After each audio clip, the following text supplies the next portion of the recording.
If you want the fastest way to time travel in Pokemon, it's not in a card binder. It's old magazines, guides, manuals, and manga, and they preserve what Pokemon felt like way back then. You got art styles, weird little details, and what people thought mattered at the time.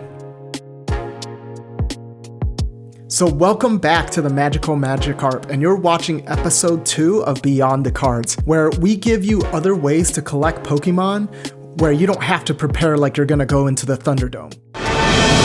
Welcome to another edition of Thunderdome! 2 men enter, 1 man leaves.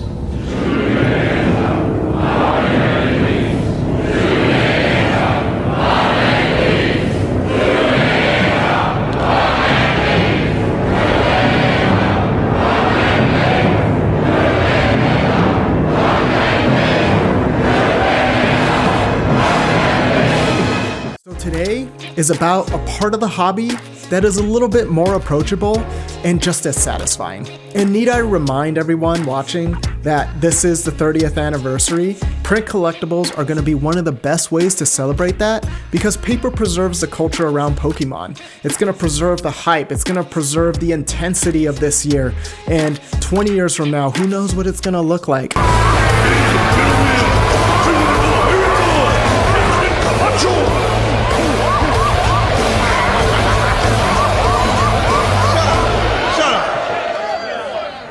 Your monkey ass down. When I say print collectibles, I mean anything Pokemon that was meant to be read, browsed, displayed, or kept.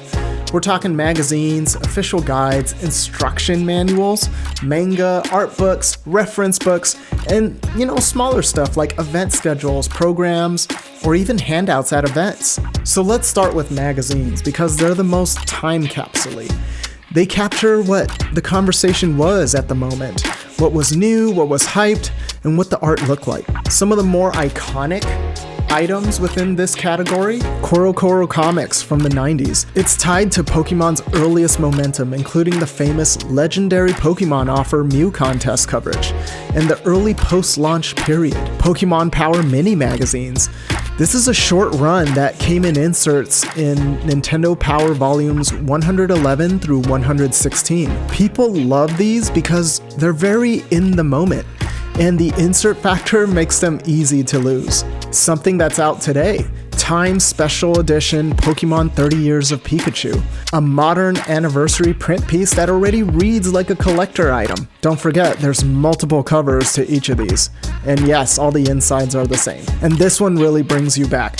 Pojo's unofficial Pokemon news and price guides. So before the internet, this was one of the ways you can track prices of cards. And this was, I would say, the first wave of Pokemania back then, and obviously it wasn't as big as it is now, but this documented what collectors were really paying attention to in the area. This is like the very first wave of Pokemania at the time, and it's definitely not as intense and crazy as it is now, but it had such a strong following at the time. If cards are about the pulls, magazines are about the moment. Next up, we have strategy guides and manuals. This is one of the most underrated print categories because this is where Pokemon got documented before everything became a wiki tab. Some of the more iconic items, you got Pokemon official Nintendo Players Guides for Red and Blue, famous for their Gotta Stamp 'em All page with 150 stamps and stickers. Collectors specifically hunt for these copies where that page is intact. Pokemon Master Pokédex from Prima, basically a dedicated Pokédex style reference book for its era with a recognizable spine. And we can't forget all those Nintendo Power players guides for all the Game Boy games. They were an era-defining official guide that a lot of people associated with Gen 1's peak popularity. Guides and manuals don't just tell you what the game is, they show you how the era presented it. Manga and comics. If you want print that's collectible and story-driven, this is it. Some of the more iconic pieces, Pokemon Adventures, a flagship series that debuted in Japan in 1997 and became a serious storyline, The Electric Tale of Pikachu.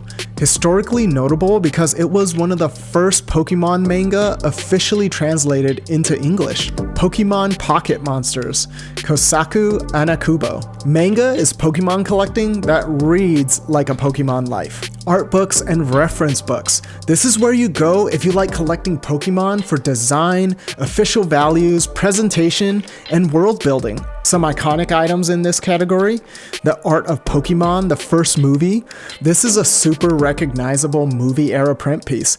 Narrated story, full color screen captures, character and Pokemon info sections. It had it all when it came to the movie. Pokemon Deluxe Essential Handbook. This is a big Pokedex in book form that's popular because it's built to be kept and flipped through. If you want Pokemon print that feels premium on a shelf, art books are the easiest win. Programs, schedules, and handouts at events. This is the smaller print people don't usually think to save.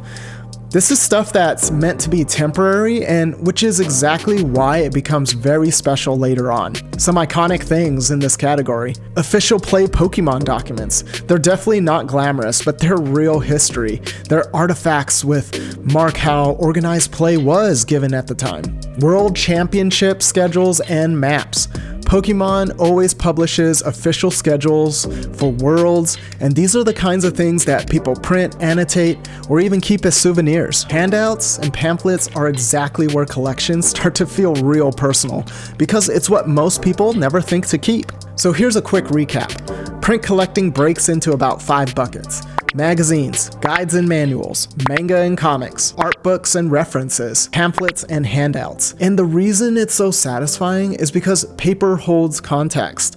It's Pokemon history that you can actually flip through. So that's the case for print collectibles as a real pillar of Pokemon collecting, especially in the 30th anniversary, where the brand is literally asking people to celebrate what they love. On our next episode, we're gonna move into Pokemon art, prints, posters, canvases, collaborations, and why it might be the most display-forward category in the entire hobby. So thank you for watching.